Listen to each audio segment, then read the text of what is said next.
We know that teenagers that have unhealthy weight tend to be more stressed and more depressed.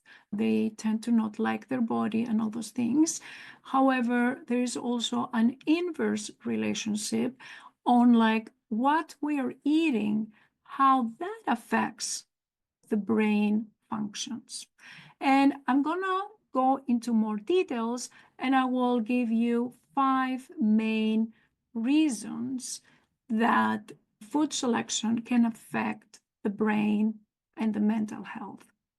One of the research articles, relationship between diet and mental health in children and adolescents, was published in American Journal of Public Health in 2014. And I'm going to give you the main key points of this study. So these researchers put multiple studies together, and they're trying to find out whether there is a relationship between what teenagers eat and whether unhealthy food is associated with mental health. And what they found is that, yes, indeed, there is a direct relationship between unhealthy food and poor mental health outcomes. What are the main mechanisms and how is that possible, and how does food affect our mood? One main reason is that constant dieting can make people overall very tired, very anxious, very grumpy. They feel restricted, and that turns into having a lot of stress, and they're very mad, they're upset, and that stress can directly affect the brain function, right? So if you're in a constant dieting mode, your body shuts down, and also your mind can shut down, because oftentimes if there is not enough sugar, which is the main ingredient, the main fuel that your brain is using. I don't know if you have noticed, if you have not eaten for a long time, how you can be upset, you don't know what's going wrong, or your friends can be grumpy and you're like, hey, have you eaten anything? That is actually true. If you don't eat anything for a prolonged period and your body is not adjusted to burning fat, which means like there are some people that do, let's say, intermittent fasting and their body is fat adjusted, then they break down fat. But people that are not fat burners and they go for prolonged periods of diet, they don't eat anything, they can have poor concentration, which particularly in teenagers, that can affect their performance at school.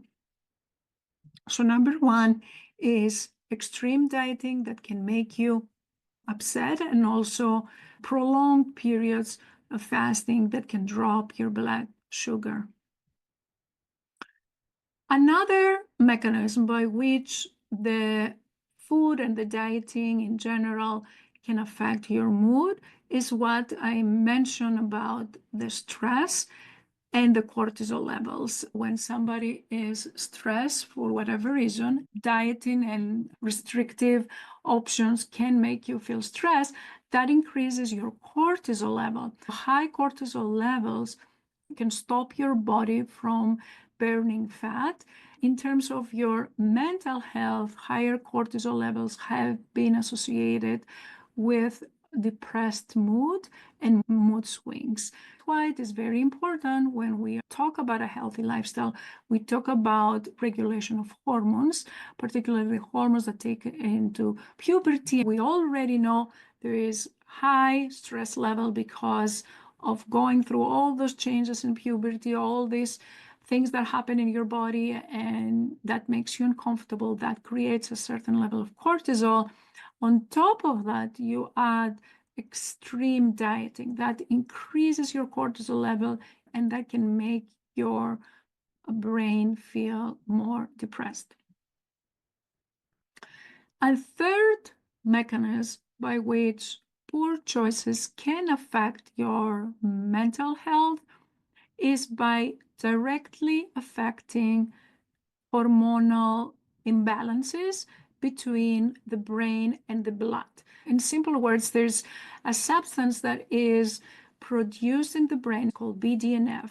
We know that low levels of BDNF have been associated with depression, anxiety, with Alzheimer's disease, with poor memory. And we know that there is an association between high sugar levels and low BDNF factors. So in other words, when you have too much high spikes of sugar, that could potentially affect your brain directly by affecting all those chemicals and the way the chemicals interact in your brain to restore a good memory and a good concentration. Number 4, anytime you eat high fat food, and actually not just high fat food, even like high carb food or any unhealthy food that you know it's gonna have this immediate sensation of you feel better, that's because there is an increase in the dopamine. So dopamine is this hormone that makes you feel immediately better. And it's also the hormone that can lead to food addiction.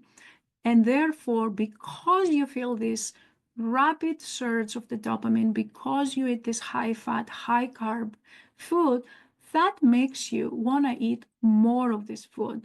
Why? Because you have this high dopamine secretion in response to high fat and high sugary food. So you're fighting against your urges. Like the more you have high fat, high sugar food, the more your body wants to crave, the more your body wants to have more of that. And finally, another reason that this can happen is because you're having this big up and down alterations in the sugar when you're having high carb foods that can give you mood swings. So what happens when you eat something that is very high carb and processed carbs?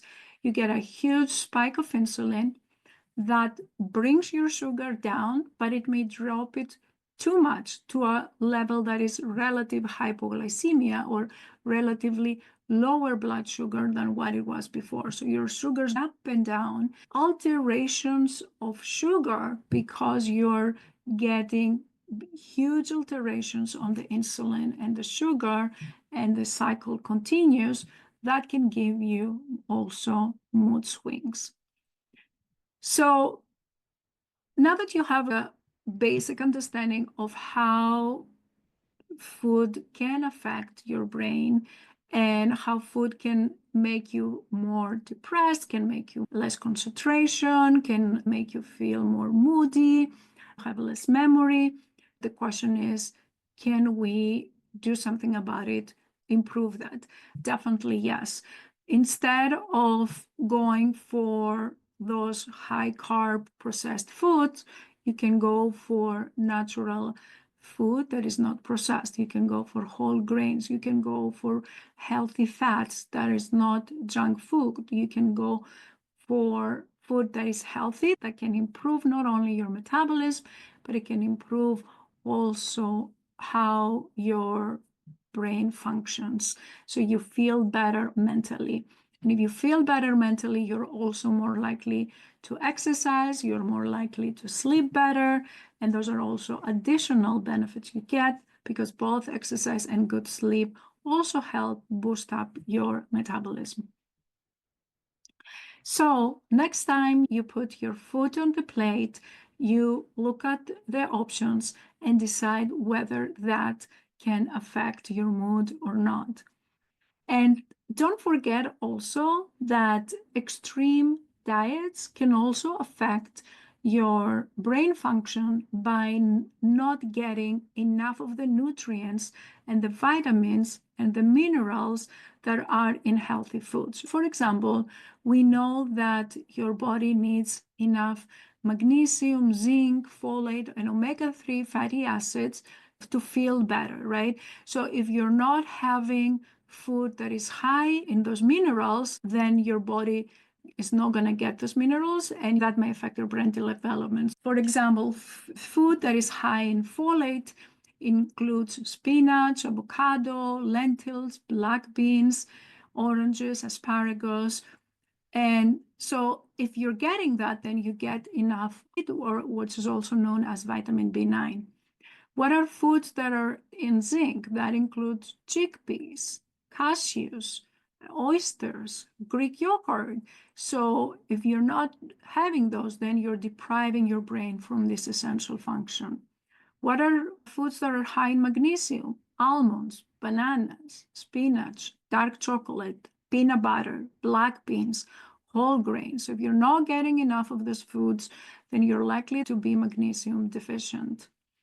And what are some foods that are high in omega-3 fatty acids that are absolutely necessary for great brain cell function and for reducing inflammation, and also reduce your bad cholesterol?